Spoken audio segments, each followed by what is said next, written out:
Ponto de Vista. Apoio Grupo Mendes.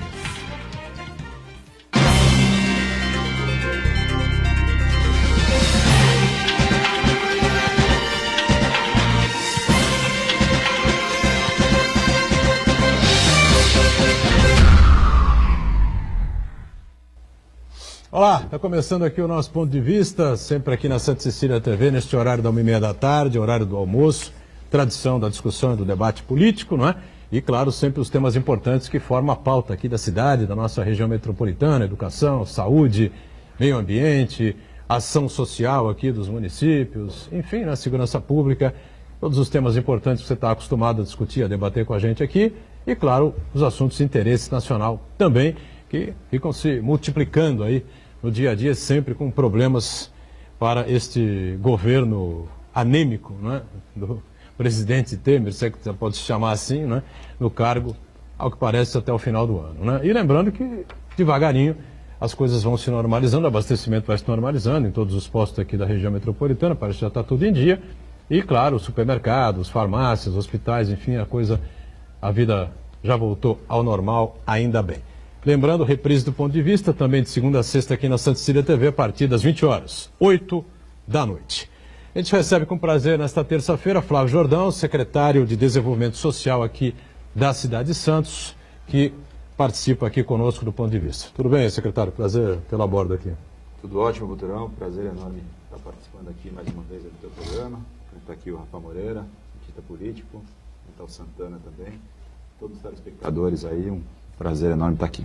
Obrigado ao Flávio que está conosco. Rafael Moreira, cientista político, está com a gente também nessa edição para colaborar conosco aqui. Os temas são diversos, aí, já que as coisas vão caminhando, aí, vão se afunilando. Tem a Copa do Mundo primeiro, né? Mas depois as convenções partidárias e aí vamos partir para a campanha eleitoral de fato. Tudo bem, Rafael? Tudo bem, Buturão? Boa tarde a todos da bancada, boa tarde a todos e todos que nos assistem. Mais uma vez um prazer estar aqui para discutir um pouco da política nacional, apesar da conjuntura ser sempre difícil toda vez que eu venho, mas enfim, espero contribuir um pouco para o debate público. E o Marcos Santana, sempre atento lá na ponta das redes sociais, as transmissões aqui do Ponto de Vista e a sua participação aqui com a gente também. Tudo certo aí, Santana? Tudo certo, boa tarde a todos. O Rafael, não é, a conjuntura não está difícil só quando você vem. Ela está sempre difícil. Permanentemente complicada. E eu quero cumprimentar você que nos acompanha ao vivo, convidar você a participar do programa, mandando sua pergunta, crítica, sugestão, pelo Facebook, Ponto de Vista com Edgar Buturão, ou por e-mail, contato@pontodevista.tv.br. O programa também pode ser acompanhado ao vivo, também pela internet, santaportal.com.br/tv. As edições anteriores ficam disponibilizadas no nosso canal no YouTube, na nossa página no Facebook. E você que nos acompanha na reprise, uma boa noite. Pois é, boa noite para você que está na reprise, o mantra de todos os dias, programa ao vivo até as 2h30 da tarde, até as 8 a nossa reprise, né?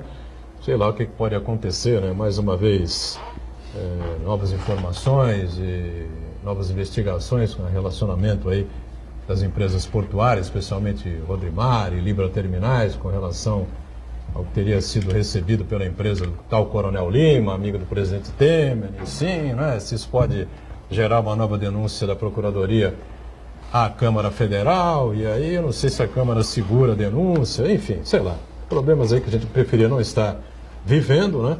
Mas que vamos acompanhando aí toda essa encrenca porque passa a política nacional.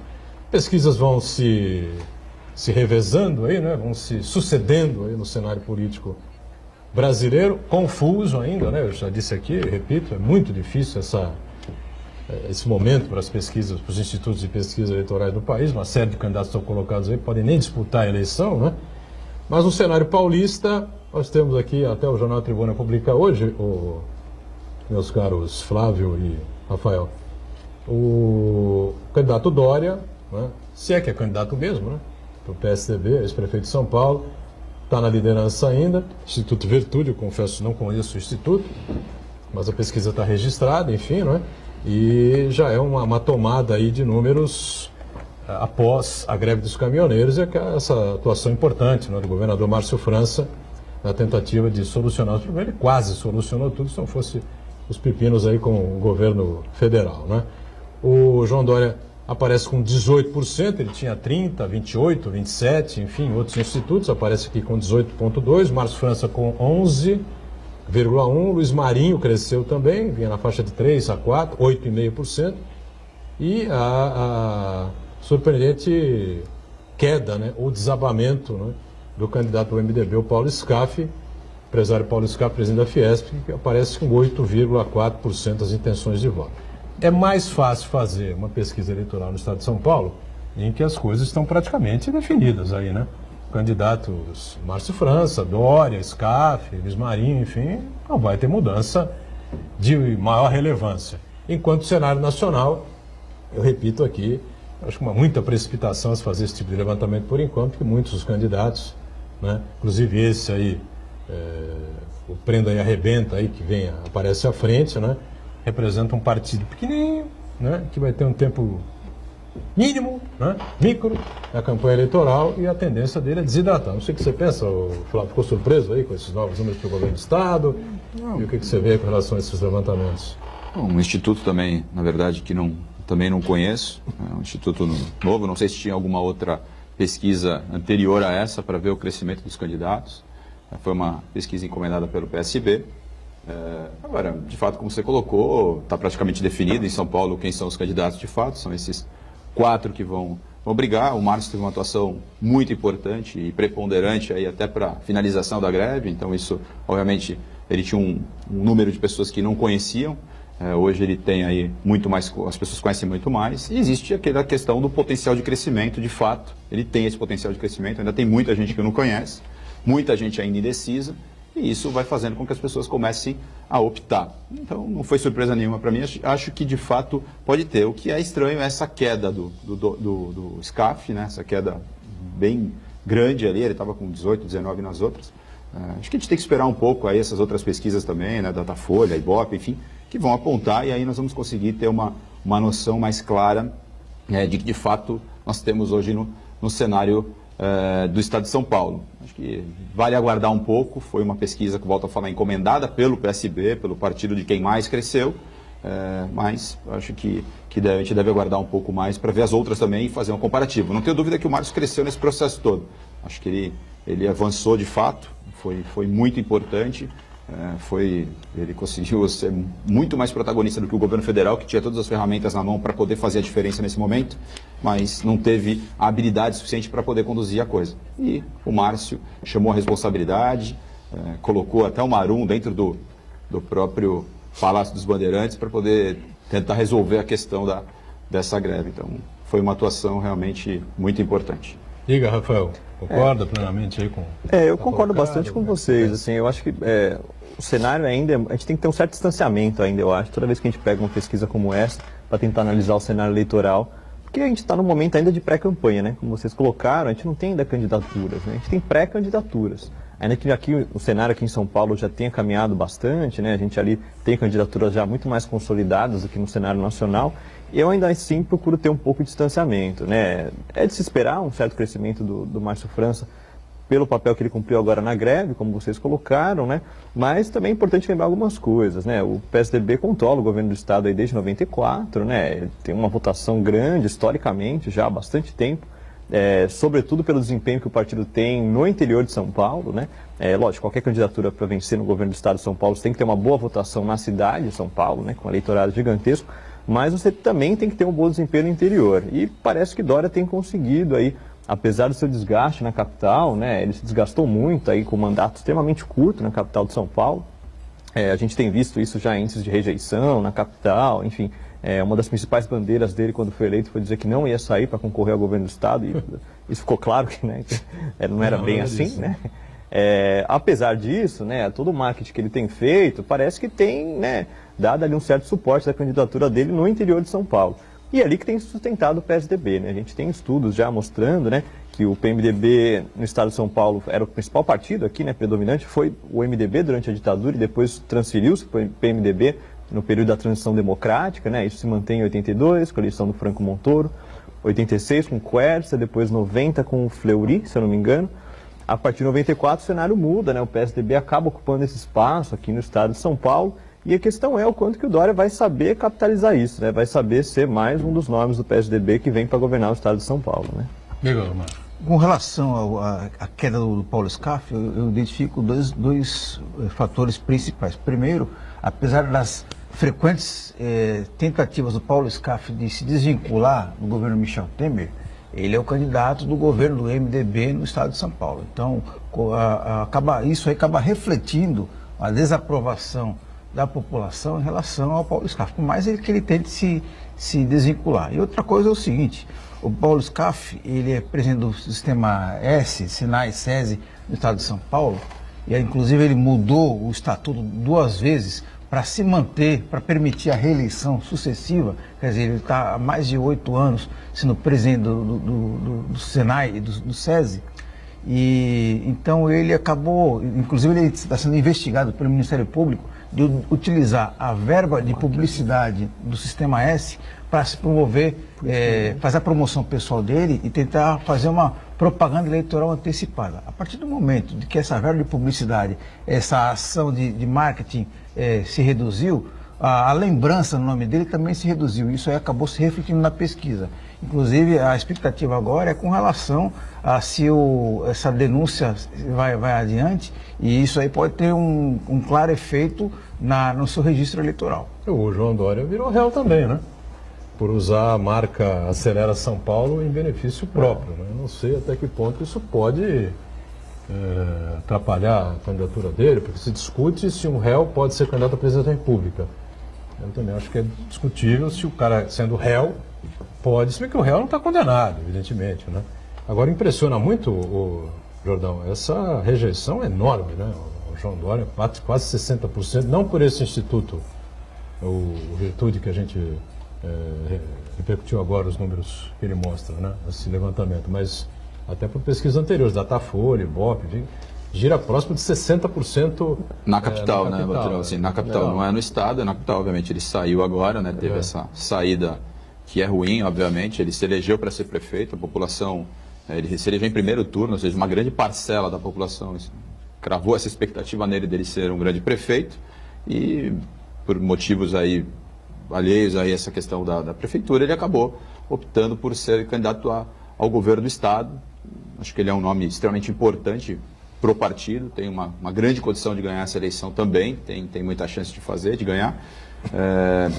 Está andando bastante aí pelo interior, tem feito várias reuniões, vem acompanhando bastante aí as andanças dele, tem muita chance de ter êxito aí nesse processo também. Acho que é muito cedo para a gente falar, como nós colocamos aqui, ainda é pré-candidatura, mas o governo do estado é um estado consolidado, é um estado que deu resultado nesses últimos 24 anos de governo, à frente do comando do PSDB, e ele, obviamente, sendo do partido, tem muita chance para dar essa continuidade.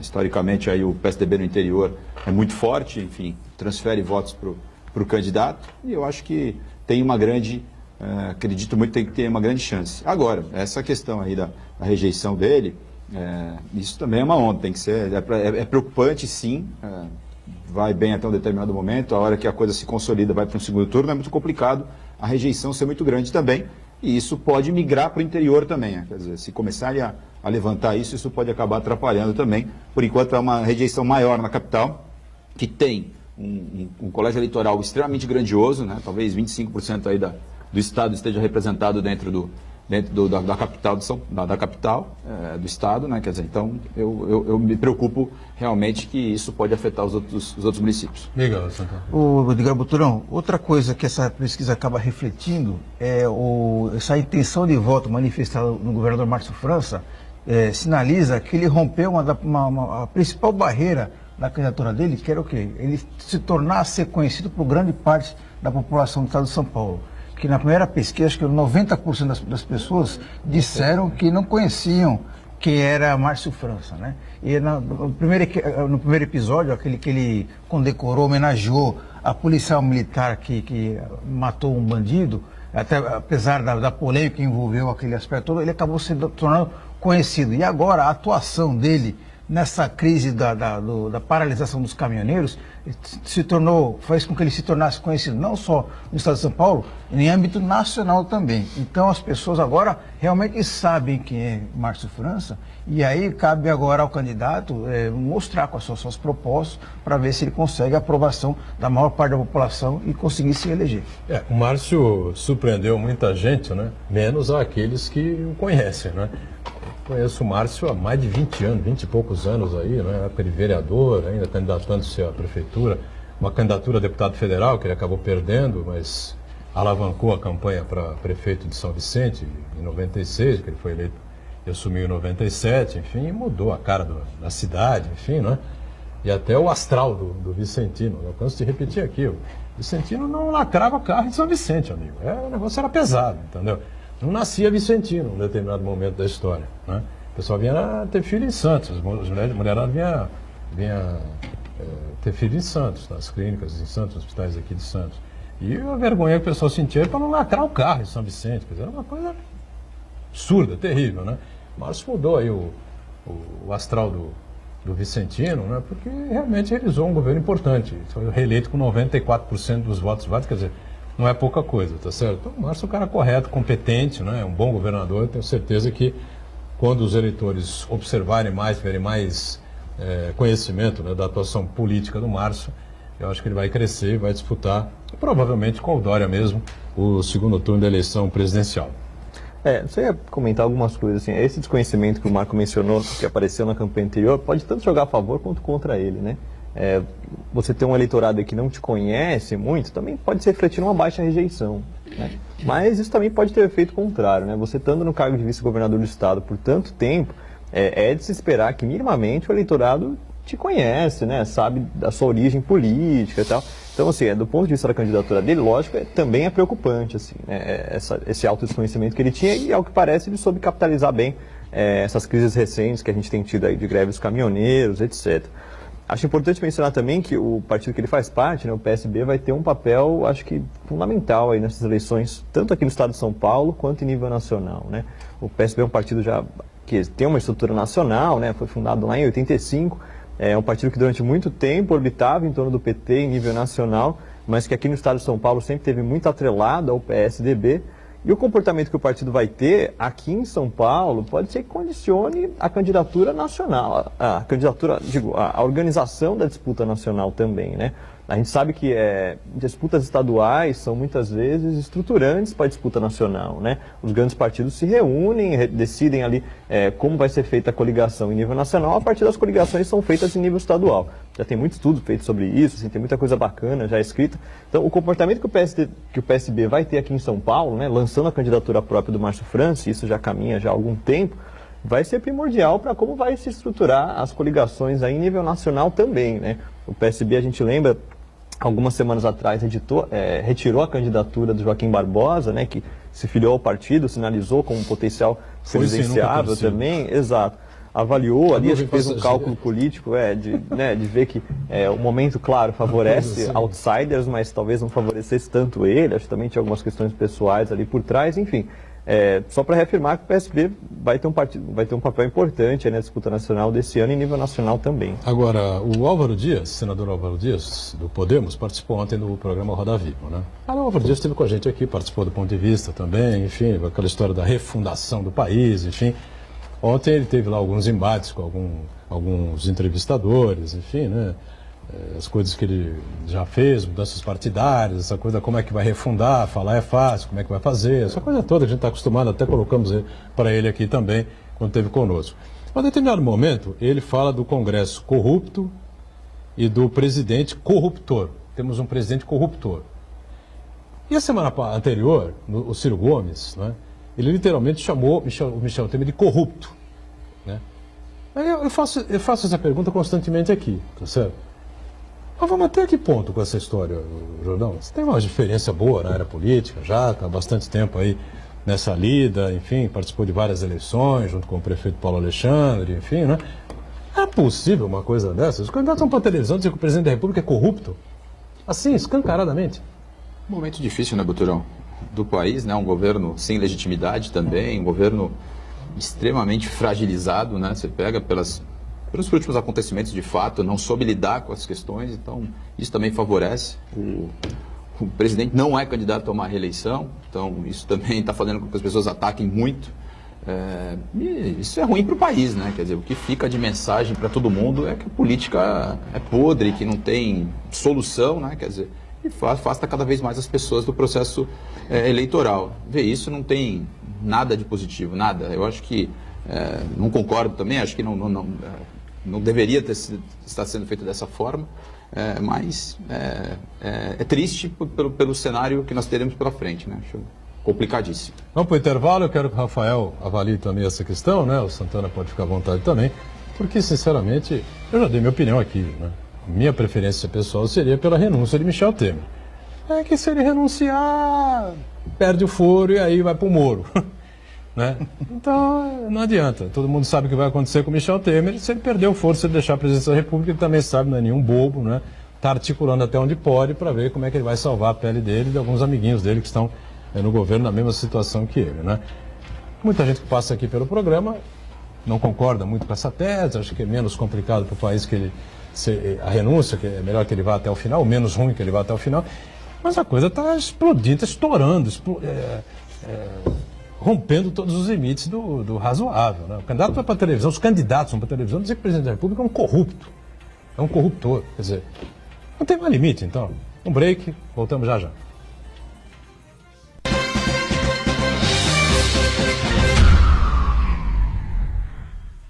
Existe um lugar em Santos onde você encontra os empreendimentos mais fascinantes da região. Um lugar amplo, aconchegante, feito para oferecer o melhor atendimento para você. Um lugar que reúne as melhores opções residenciais e comerciais nos bairros mais nobres de Santos. Um lugar que a gente nem precisava dizer, porque você já sabe. Central de Vendas Grupo Mendes, Rua Guaiaó 55, Aparecida. Venha fechar um bom negócio para abrir as portas do seu novo lugar. Santa Cecília TV no canal 52.1 HD. Se você ainda está com dificuldade de sintonizar a Santa Cecília TV em alta definição pelo sinal digital, você precisa escanear os canais da sua TV através da autoprogramação no seu controle remoto. É bem simples e você sintoniza os nossos programas com qualidade digital de imagem e som sem pagar nada por isso. Santa Cecília TV 52.1. Escaneie e sintonize a maior programação regional da sua TV em alta definição. Poliesportivo Unisanta, cuidando do seu corpo e da sua mente. Natação a partir de 2 anos e meio, capoeira a partir de 3 anos, voleibol, hidroginástica, musculação, basquete, futsal, karatê, judô, handebol e tênis de mesa. Equipamentos modernos, piscina olímpica aquecida e professores especializados. Mensalidades a partir de R$ 48,00. Poliesportivo Unisanta. Informações 3202-7126.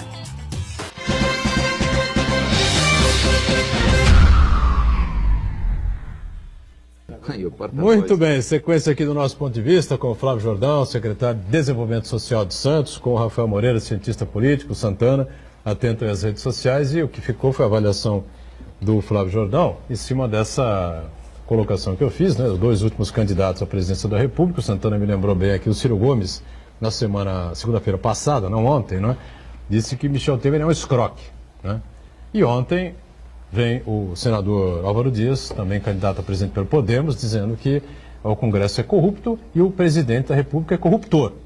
Então essa lógica tem que mudar a partir da posse dele, se ele for presidente, isso vai mudar, aquela coisa toda que a gente sabe, né? Mas até que ponto vai essa esculhambação, Rafael? Essa pergunta é difícil, né? Eu sei, a gente trabalha com previsões. É uma esculhambação. Mas, enfim, assim, bom... O Sarney não passou por essa situação. Não. Bom, sobre o MDB e PMDB, assim, me sinto à vontade de falar, porque foi meu objeto de estudo, meu mestrado, e é o partido que eu estudo agora, essa história no meu doutorado, né? Então acho que tem alguns pontos aí pra gente considerar, né? Em primeiro lugar, assim, acho que Michel Temer não cai ainda porque não há um nome melhor, né, nesse campo político que o sustenta, né, dentro do Congresso Nacional, né, uma coligação de partidos de centro-direita que não tem um nome melhor para colocar no lugar dele. Então isso também explica um pouco o fato dele não ter caído até o momento, né? Em segundo lugar, acho que tem algumas coisas para a gente pontuar também, assim, né? Eu acho impressionante muitas vezes como o tópico corrupção vai variando, né, dentro da escala de valores das pessoas ao longo do tempo, né? É claro que Michel Temer é um corrupto, né? Isso está provado por meio de áudios, de vídeos, etc. O que não falta é prova ali, né? Mas a questão é, com o passar do tempo, as pessoas vão sempre falar, não, peraí, acho que agora não é um momento bom, agora não é um momento bom. Gente, assim, se a gente vai combater a corrupção de fato, né, não tem timing, né? Isso tem que ser combatido o tempo inteiro, né? Então isso não pode variar com o passar do tempo, né? Sobre os nomes aí que são muito próximos de Michel Temer, né, essa é a chamada, que a gente chama, né, de coalizão dominante dentro do PMDB já há algum tempo, né. Esse é o mesmo bloco dentro do partido que mantém a Michel Temer na presidência do PMDB desde 2001, né, ele é presidente do partido desde aquele momento.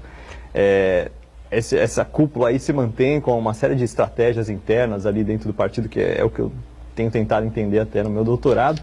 E, para além disso, assim, tem essa coalizão dominante que não aparece tanto, mas que aparece nas manchetes dos jornais, né? Coronel Lima, né? Essas pessoas que a gente sabe aí que tem um envolvimento muito próximo, né, com o presidente, e que a gente sabe também que são nomes muito complicados aí, né? Que já tem aí as suas denúncias nas costas, mas em caso até onde há provas, fica muito difícil condená-los e prendê-los e tal. E isso se reflete quando mais um presidenciável vai no Roda Viva e aí, né, destrincha, né? Isso está muito claro, né? Enfim, acho que ninguém se sente à vontade até para apoiar Michel Temer, né? Lógico, alguns se sentem, né? Porque tem muitos interesses aí, né? Com a manutenção dele no poder, né?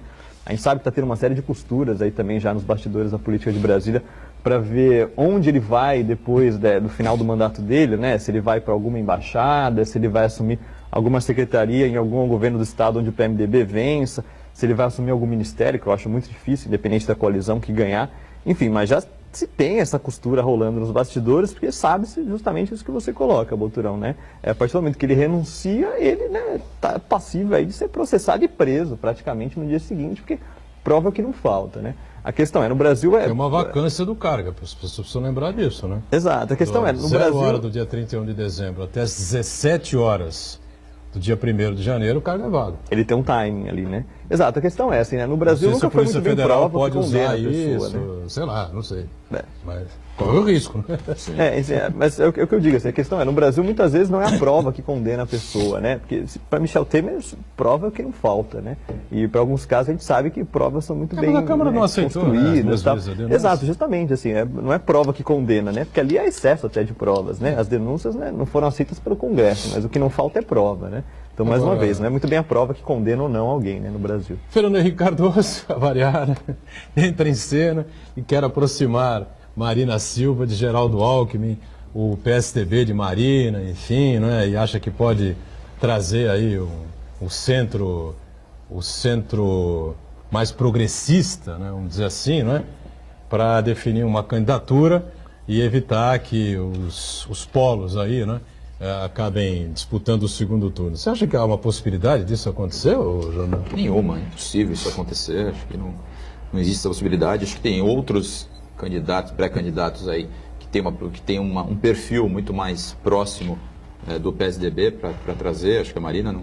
Escutei hoje isso aí, uma sugestão da Marina ser a cabeça e o Geraldo Alckmin ser o vice. Não, seria ou um ou outro, né? Dependendo da posição dos dois na reta final aí. A Marina está bem à frente, enfim, mas poderia ter essa possibilidade. Não acredito mesmo, não acho que isso vai acontecer. E acho que, de fato, vão algumas candidaturas. Acho que o perfil do Álvaro Dias e do Geraldo Alckmin é muito parecido. Eu acho que ir para essa disputa, os dois juntos, é uma insanidade. Todos vão perder. Enfim, a gente precisa pensar bem. Eu acho que as costuras estão acontecendo, os bastidores estão trabalhando para tentar achar uma saída para isso, tentar fazer com que as pessoas se demovam aí da possibilidade de ser candidato. Você tem o Rodrigo Maia, você tem o Álvaro Dias, enfim, você tem uma série de outros candidatos, você tem o próprio MDB, que é bastante importante pelo tempo de televisão. Acho que é importante poder falar, poder mostrar, né, as suas propostas. Essa campanha vai ser uma campanha propositiva, né? E acho também que essa campanha vai ser um pouco diferente, além dessa questão da televisão, nós vamos ter o WhatsApp também. Essa greve dos caminhões, a gente pôde perceber qual é o poder do WhatsApp.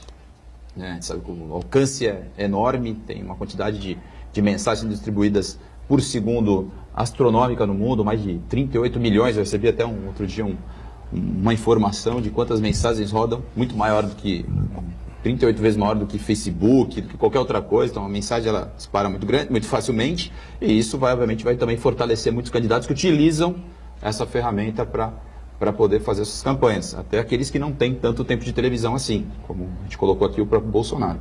Mas eu acho que nunca se teve tantos candidatos assim, se colocando à disposição para serem candidatos à presidência da República, desde 89, que não tem tantos candidatos assim. Então, obviamente que isso fatia muito e aí os candidatos acabam ficando com um percentual menor.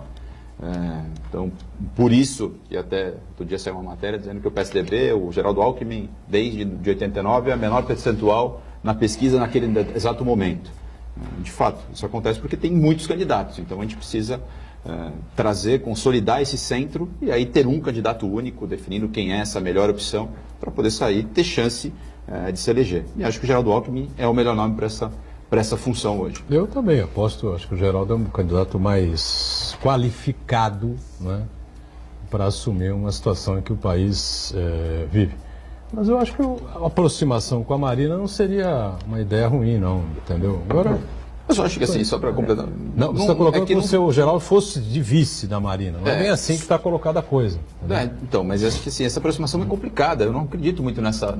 A estrutura partidária que o Geraldo tem na mão é infinitamente superior à estrutura a ideologia da Marina, dela é completamente diferente. Assim, eu não vejo ela tão próxima do Geraldo. O Janete, por exemplo, é tão distante na área econômica, por exemplo. Eu não vejo tanto distanciamento assim na área econômica. Ela defende, por exemplo... você manter a independência do Banco Central, evitar o superávit primário, manter o superávit primário, independência do Banco Central. Ela tem umas coisas que ela defende que são muito próximas dos tucanos, entendeu? Quem sabe uma dobrada. Ela aceitou ser vice do Eduardo Campos, né? De repente, por que não pode ser vice do Geraldo? Sabe-se lá, né? Sei lá. Eu concordo assim, com um aspecto que o Flávio coloca. Assim, eu não sei se está... Há um distanciamento, claro. Sim, claro, há um certo distanciamento, não é o cenário mais provável no momento atual, mas isso pode mudar no futuro. Mas eu discordo num aspecto, assim, e aí vai um pouco na linha do que o Boturão coloca. Assim, não entendo que os dois teriam a perder, assim, acho que muito pelo contrário. Assim. Marina Silva tem uma candidatura que aparece bem nas pesquisas até o momento, mas que, como o Boturão mencionou, tem uma estrutura partidária muito pequena, né? E vai ter um tempo de TV também muito pequeno, né? Uma aproximação com o PSDB traria muito benefício para ela nesse sentido, né? Se ela souber usar o tempo de TV, a estrutura que o PSDB tem, e ao mesmo tempo manter esse certo distanciamento que ela tem da classe política no momento atual, que é o que faz ela pontuar bem nas pesquisas, né? Isso acho que ela teria muito a ganhar. O mesmo lado do PSDB, né? O PSDB tem uma avaliação ali, a gente sabe, né, que o momento é muito de crise do sistema político, né, da classe política e tal. Então, até por isso, né, candidatos que se auto-intitulam gestores, né, têm ganhado, têm aparecido muito bem em pesquisas e tal. E a gente sabe que Alckmin é alguém muito atrelado à máquina do Estado, né, alguém que tem mandatos aí sucessivos já há bastante tempo e vai ter muita dificuldade de se descolar da classe política no momento atual para fazer com que uma candidatura nacional decole. Então, acho que, não sei se isso traria apenas... coisas ruins para as duas candidaturas, né? E isso vindo ainda de Fernando Henrique Cardoso, que a gente sabe que é um estrategista político, talvez um dos melhores do Brasil, que não dá ponto sem nó, né? Ele também imagino que tenha feito essa avaliação, assim, né? Não estou dizendo que talvez seja a melhor candidatura para o Brasil, acho que longe disso. Mas é uma estratégia que talvez seja muito benéfica tanto para um quanto para o outro, eu acho, né? Repito, se ela aceitou ser vice da candidatura do PSB na época do Eduardo Campos, que era uma estrutura muito menor que a do PSDB, mas ainda assim muito melhor que a da Rede, né? Ela pode ser muito bem vice. O voto dela, não migue pro PT, entendeu? O voto dela, não sei se o voto que ela tem, porque assim, ela não agrega absolutamente nada para ele em termos de tempo de televisão, de nada disso. Ela não tem essa estrutura, ela não agrega. O PSDB sim agregaria para ela. O PSDB tem um bom tempo de televisão, tem bancadas fortes em vários estados e tal. Agora, eu tenho dúvidas que esse voto que é dela hoje não migra pro PT.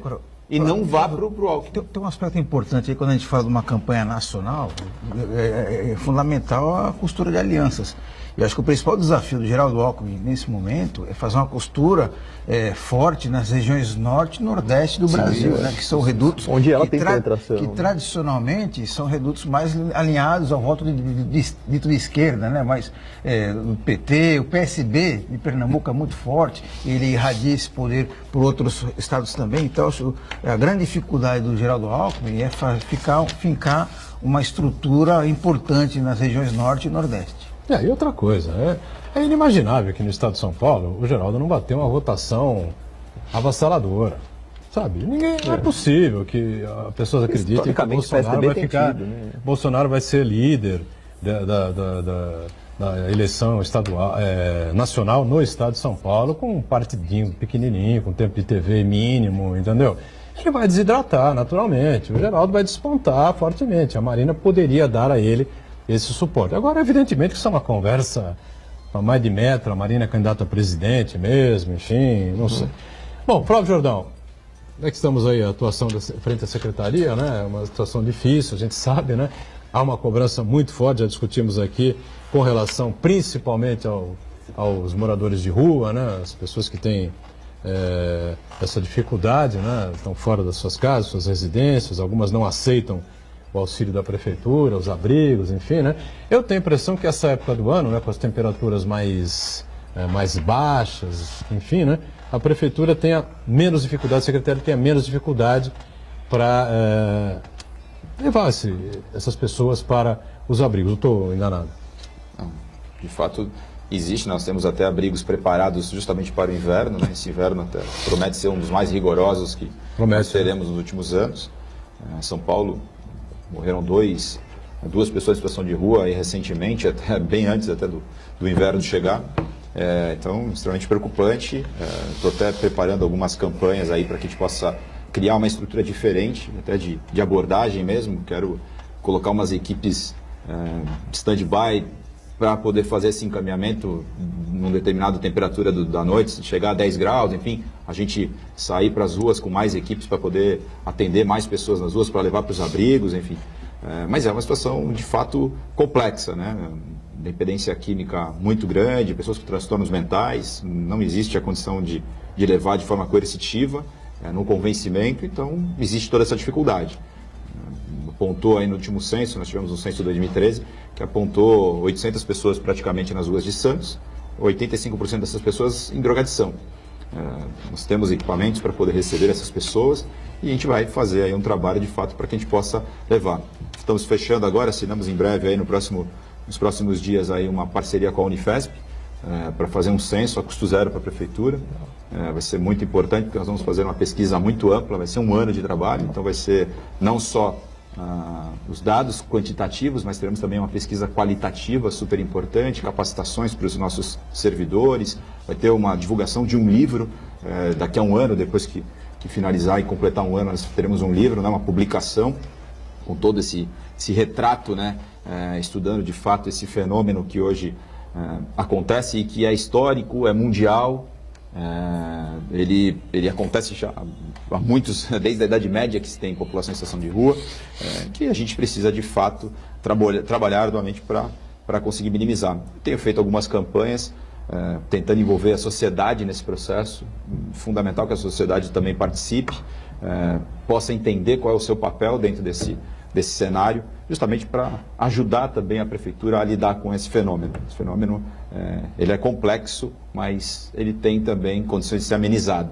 Então, que a população possa entender, possa participar também. E aí eu tenho feito também reuniões intersetoriais, porque outras secretarias são fundamentais aí nesse processo também, a Secretaria de Saúde, super importante, tem que estar junto, a Secretaria de Segurança, né, a Guarda Municipal, a Secretaria de Serviços Públicos, a Secretaria de Meio Ambiente, enfim, são várias secretarias que participam e a gente tem feito várias ações em conjunto, tenho feito atuações na praia, por exemplo, para pegar ambulantes e barracas de praia que utilizam mão de obra de população em situação de rua para fazer alguns serviços na praia, então a gente tem feito algumas fiscalizações sem mais pagamento. fortes. A pessoa faz o que? Troca por um prato de comida, é isso? Não, como é que funciona? Muitas vezes troca por dinheiro ou troca até por dinheiro, bebida. Eles pagam mesmo? Não, ou bebida, ou prato de comida? Não, bebida, assim. Normalmente o ambulante leva, a população em situação de rua leva o carrinho do permissionário para a praia, deixa lá e ele vai aparecer depois de 1 hora. E aí ele acaba pagando com bebida ou até com uma remuneração pequena,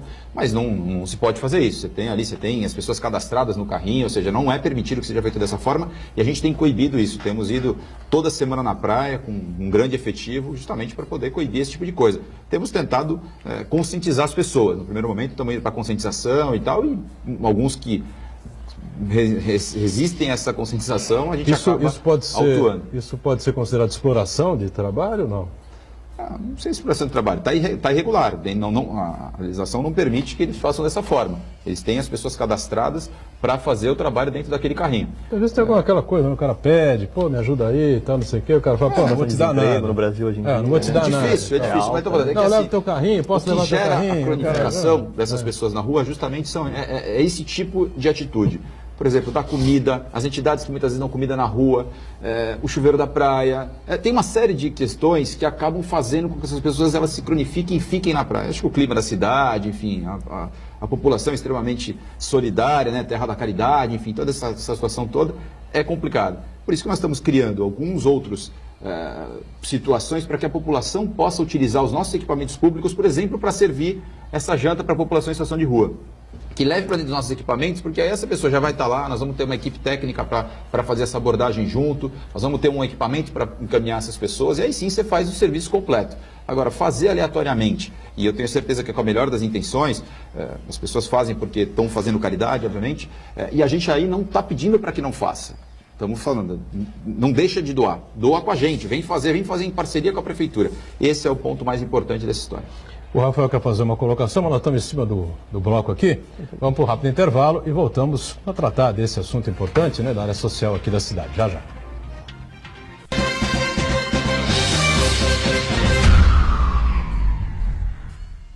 Existe um lugar em Santos onde você encontra os empreendimentos mais fascinantes da região. Um lugar amplo, aconchegante, feito para oferecer o melhor atendimento para você. Um lugar que reúne as melhores opções residenciais e comerciais nos bairros mais nobres de Santos. Um lugar que a gente nem precisava dizer, porque você já sabe. Central de Vendas Grupo Mendes, Rua Guaiaó 55, Aparecida. Venha fechar um bom negócio para abrir as portas do seu novo lugar. A sua música.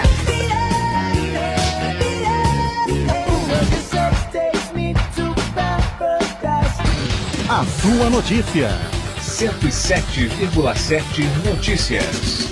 O seu locutor. A sua promoção. Ligue agora 3234-1077. Participe você também e ganhe muitos prêmios. O seu cantor. A sua rádio. 107,7 Santa Cecília FM. Mistérios resolvidos. Curiosidades das principais celebridades do país. Dicas importantes para sua qualidade de vida. Programa O Guru com Roberto de Ogum. Exclusivo na programação da Santa Cecília TV. Acompanhe entrevistas e reportagens especiais. O Guru na Santa Cecília TV. A maior programação regional da sua TV.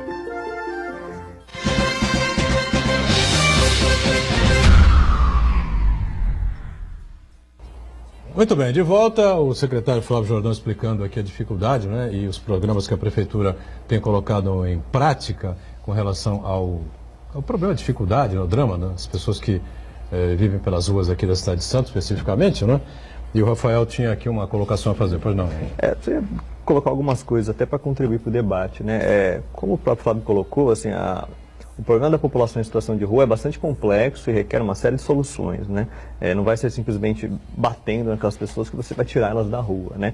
O problema exige, né, envolvimento da comunidade, envolvimento das universidades para fazer uma pesquisa quantitativa e qualitativa para a gente saber de fato o que leva essas pessoas a essa situação, né? A gente já tem até algumas pesquisas muito bem feitas, sobretudo em São Paulo, né, que mostram, por exemplo, assim, a drogadicção e distúrbios psicológicos, né, como depressão, que é algo muito recorrente na população em situação de rua, normalmente acaba vindo num segundo momento, né, essa população acaba caindo na situação de rua por problemas familiares, desemprego, dificuldade de pagar as próprias contas, né, a gente sabe que, né, na atual conjuntura com desemprego alto, né, e o poder de compra que o salário mínimo tem hoje em dia dificulta muito as pessoas a conseguirem pagar um aluguel em condomínio, e acabam muitas vezes indo parar na rua ou acabam tendo que ocupar prédios ou terrenos, muitas vezes até para manter minimamente a sua dignidade.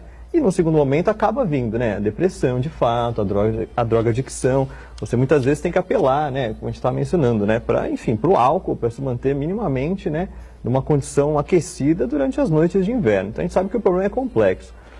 Minha preocupação sempre quando a gente trata em população em situação de rua é que isso acabe vindo junto com soluções que trazem um caráter muito higienista, né? No sentido de, você quer resolver o problema da população de rua ou você quer simplesmente tirar aquela população de rua do seu raio de visão, né? Que é o tipo de coisa que a gente vê muitas vezes em Santos, né? A gente sabe que esse é o tipo de opinião que permeia muito, né, o nosso achismo e o nosso senso comum de que para você resolver esse problema, você tem que simplesmente tirar essas pessoas daqui e tirá-las do meu raio de visão e você está resolvendo. Seja uma das grandes dificuldades, né, que tem o poder público para exato, assim, fazer a conscientização da população, né, de fato, de que você não resolve o problema simplesmente tirando ele do seu raio de visão, né. A gente sabe que esse é o tipo de opinião que permeia muito aqui, sobretudo aqui na hora da praia, né, pessoas que simplesmente querem que aquelas pessoas que estão ali, que não tem um teto, que estão ali na praia, porque ali você tem água e tal, simplesmente saiam dali, né, e vão para o centro, vão para a zona noroeste, ou para onde quer que seja, desde que não seja perto delas, né. A gente sabe que isso não resolve o problema, né.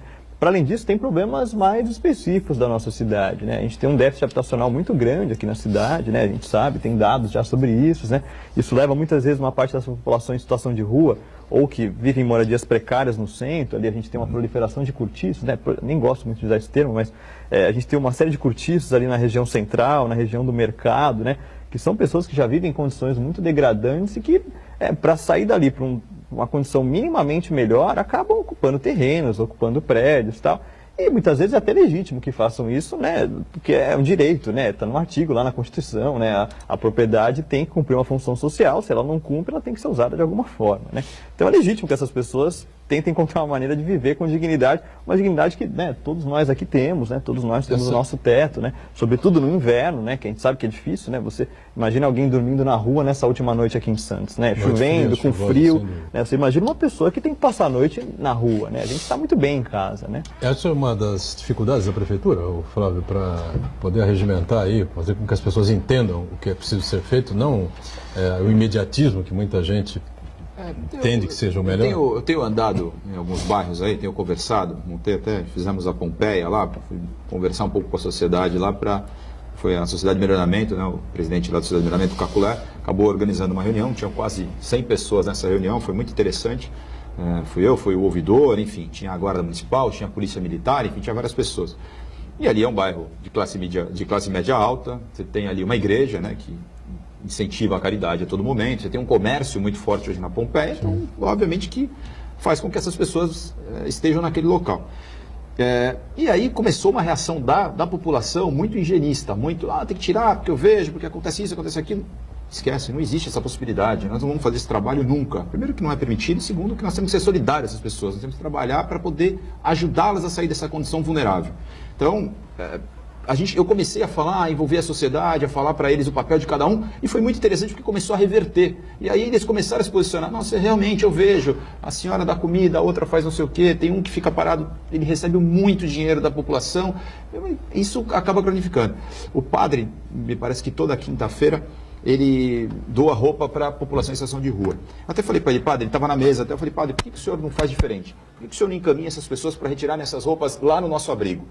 Porque aí eles vão conhecer o nosso acolhimento, os nossos abrigos que nós temos na cidade, e ele vai retirar lá, e muitas vezes ele fica por lá mesmo. E ele passa por uma equipe técnica, não, vamos fazer, pode ser e tal.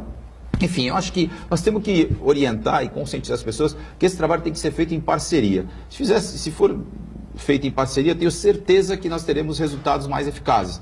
O problema é que ainda existe uma parcela da população que tem esse olhar higienista, realmente, de fato, de tirar, de ter uma... Quer dizer, e de cobrar do poder público uma ação imediata com relação àquilo. E não existe. Nós temos aí, nas cidades mais estruturadas e desenvolvidas do mundo, nós temos uma grande população em situação de rua. Pega Paris, tem um censo de 2018, eu tenho aqui, Paris 5.000 pessoas, Londres 2015 7.500 pessoas, São Paulo 16.000 pessoas, ou seja, você pega cidades como Paris e Londres, cidades extremamente estruturadas que tem muita população em situação de rua. Então não é a questão do desenvolvimento econômico que vai fazer com que essas pessoas que não exista esse fenômeno nas ruas. Então tem que ser discutido, trabalhado. Esse censo vai ajudar muito a gente para a gente tentar entender um pouco mais esse fenômeno, vai trazer para a gente ali a realidade atual do que está acontecendo, vai embasar o nosso trabalho, mas vai trazer conteúdo também para que de repente a gente possa matar essa questão na raiz. Hoje existem outros fenômenos, né? As pessoas estão perdendo poder de renda.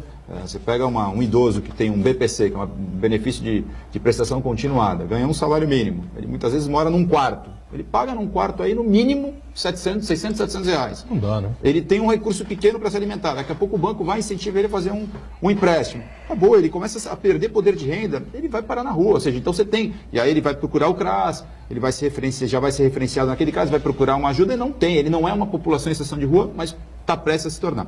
Então tudo isso tem que ser trabalhado, a gente tem que pensar nisso tudo para poder ter uma condição melhor para essas pessoas. Diga, Santana. O principal desafio nessa questão dos moradores de rua, não só do poder público, mas de toda a sociedade, é fazer um trabalho permanente de conscientização da população, né? Se por um lado temos essa parcela que é significativa das pessoas que são higienistas, né, como o Rafael observou aqui, que querem varrer o problema para baixo do tapete, querem que o problema saia do seu alcance de visão. Por outro lado, tem uma outra parcela da população que quer simplesmente espiar a sua própria culpa, né? Lembra que só tem população de rua na época da campanha do agasalho. Então pega aquela peça de roupa que ia para o lixo e faz uma doação, né?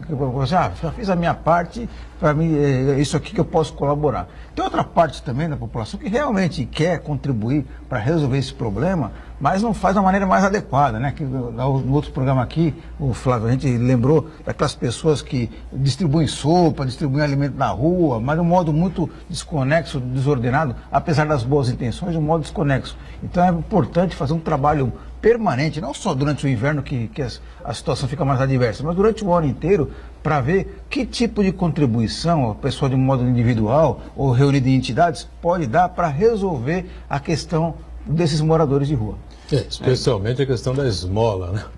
A esmola é uma coisa terrível e que normalmente o santista tem dificuldade na hora de dizer não, né? Eu até estou saindo agora, daqui a pouco eu vou sempre daqui, vou para São Paulo agora, tem uma reunião com o secretário de Estado de Desenvolvimento Social, vamos trabalhar o quarto Bom Prato aqui, né? Estamos acertando um convênio, estamos construindo, fazendo uma obra, estamos discutindo a questão do convênio aqui com a cidade de Santos. Santos é a única cidade, tirando a capital, que tem que poderá ter o quarto Bom Prato. E eu também vou discutir uma outra questão, que é a cessão do espaço do Bom Prato que nós temos ali no mercado, justamente para que a gente possa atender as pessoas lá dentro. Tenho conversado com algumas entidades que se colocaram à disposição para fazer esse serviço, que normalmente eles prestam na rua, de forma equivocada e ruim para o processo. Primeiro porque entregam as quentinhas na rua, sem a menor higiene, sem um controle. Muitas vezes esse resto da quentinha jogado na rua vem rato, enfim. Então esse processo não é o ideal. Nós vamos levar para dentro do Bom Prato, ali no mercado. Nós estamos pegando o espaço ao lado, existe um imóvel que está desocupado, que é da prefeitura. Nós vamos oferecer para que eles possam tomar um banho, para que a gente possa dar uma roupa limpa, para que a gente tenha algumas atividades ali com alguns terapeutas ocupacionais. Teremos técnicos ali dentro conversando com eles e depois eles se encaminharão para a janta nesse local. Isso eu pretendo finalizar e a gente no começo de julho já ter esse equipamento pronto para receber. Então, que as entidades que estão aqui também, que estão assistindo o programa hoje, possam se conscientizar, procurem a gente, que a gente possa fazer esse trabalho em conjunto, para que não façam mais esse trabalho na rua. E muitas vezes tem entidades aí que distribuem 300 quentinhas numa noite. E tem populações em situação de rua que muitas vezes recebe mais do que uma quentinha na noite. Quer dizer, porque tem várias entidades entregando. Uma entrega sopa, outra entrega outro tipo de comida, e isso acaba prejudicando e, como eu coloquei, cronificando as pessoas na rua. Ou seja, precisa de uma ampla articulação, né?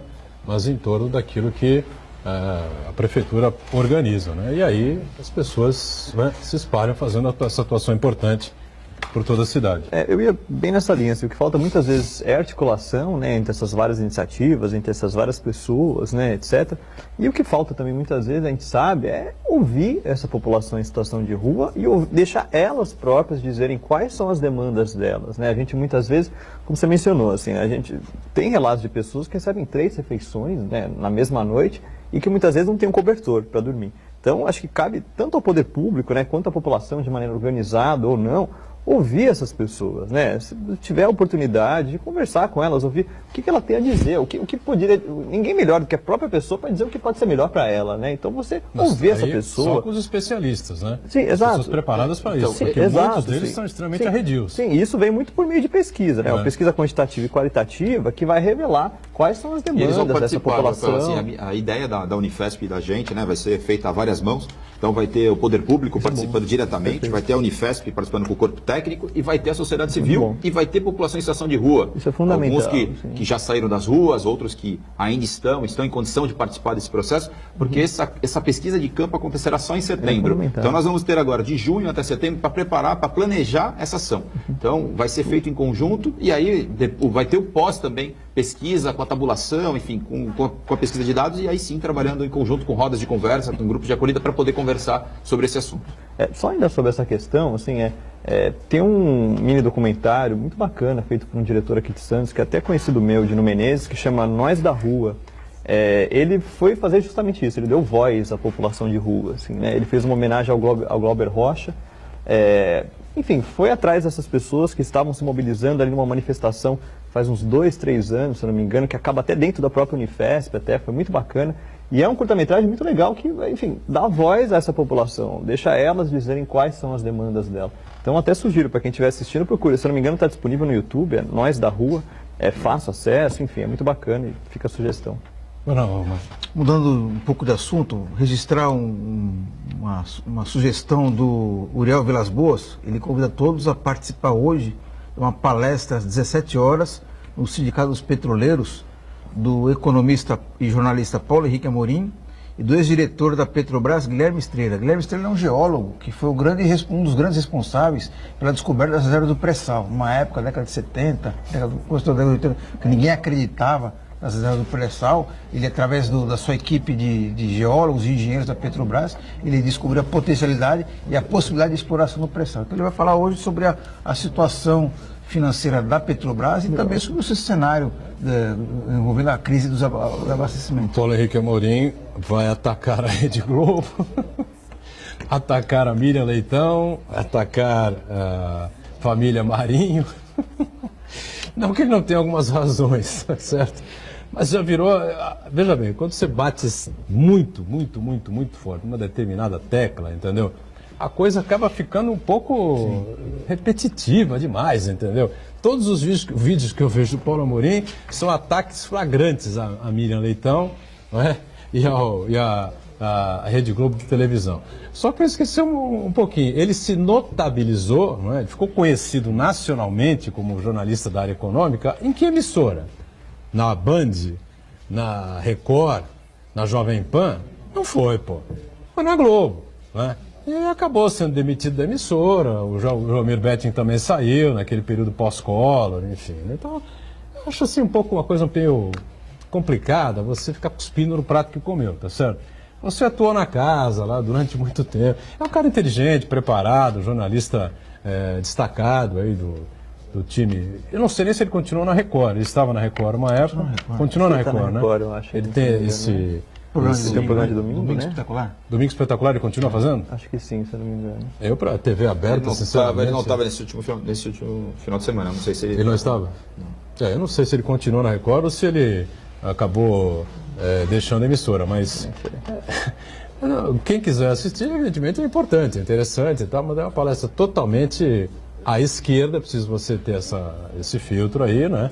O Paulo Henrique Amorim pintou de estrela vermelha. Mas nessa palestra de hoje, acho que a grande estrela será sem trocadilho algum, né? É o Guilherme Estrela, que é um geólogo importante, reconhecido internacionalmente, que ele durante mais de 30 anos trabalhou na Petrobras e um dos responsáveis pela descoberta do pré-sal, né? Então, bem interessante. Diga, Flávio, pois não, consequência, com o finalzinho do programa aí, fora essa área tão difícil, tão complexa dos moradores de rua, a Secretaria ainda tem aí outros desafios, né? Rapidamente. Sem dúvida, aí nós temos muitas frentes, né, sendo trabalhadas lá dentro, temos os acolhimentos de criança e adolescente, temos os CRAS, que é a porta de entrada, né, para os benefícios de transferência de renda, né, que existem, ou seja, as pessoas em vulnerabilidade social, ou seja, temos muitas ações ainda sendo feitas, né? Economia solidária, enfim, tem muita coisa dentro da nossa secretaria e é importante falar. A gente só queria deixar um recado aqui para finalizar, Botelhão, a questão aí do voto consciente esse ano, acho que é super importante falar disso. A gente tem que ter essa conscientização, essa consciência de pesquisar, de saber em quem a gente vai votar. Temos eleições importantes, e discutir e se preparar. Tem muita gente falando muita coisa, a gente percebeu nessa movimentação que nós tivemos agora nessa eleição, um grupo de esquerda muito forte participando nessa questão da greve dos caminhoneiros, né? Um grupo de esquerda trabalhando muito forte e também um outro grupo pedindo intervenção militar, então ficou uma coisa polarizada e eu acho que a população não pode entrar nessa celeuma e tem que ter razão para poder decidir pelo melhor. Então, que a pessoa possa ter essa consciência e pesquisar bastante os candidatos. Sem dúvida nenhuma, é um recado importante que a gente tem batido muito aqui. E por outro lado, né, enquanto os candidatos estão aí ainda definindo, né, as suas alianças, o PCC ordena atentados simultâneos no Rio Grande do Norte e em Minas Gerais, né? Os dois estados estão em alerta. Então, nós estamos vivendo um mundo realmente diferente, né? Muito diferente do que a gente estava acostumado anteriormente, né? Esse é o som que vazou aqui dos ataques do PCC aos ônibus, tanto em Minas Gerais como no Rio Grande do Norte. O crime organizado cresceu assustadoramente, já fez aí uma centena de vereadores e deputados, enfim, não é? Já se enraizou pelo judiciário brasileiro, já tem membros dentro do governo estadual, federal, enfim, uma coisa realmente espantosa o que aconteceu e o que nós estamos vivendo. Esse recado que o Flávio deixou realmente é muito significativo, muito importante. Nós não podemos perder uma chance boa, né, que nós temos agora nas eleições que vêm por aí. Obrigado ao Flávio Jordão por estar conosco, secretário de Desenvolvimento Social, obrigado ao Rafael, sempre figura importante com a gente, e o Marcos Santana sempre conosco aqui, com as redes sociais, e a gente junto com você de segunda a sexta, ao vivo, ponto de vista, com a reprise ao vivo às 1h30 da tarde, com a reprise às 8 da noite. Obrigado, gente, valeu.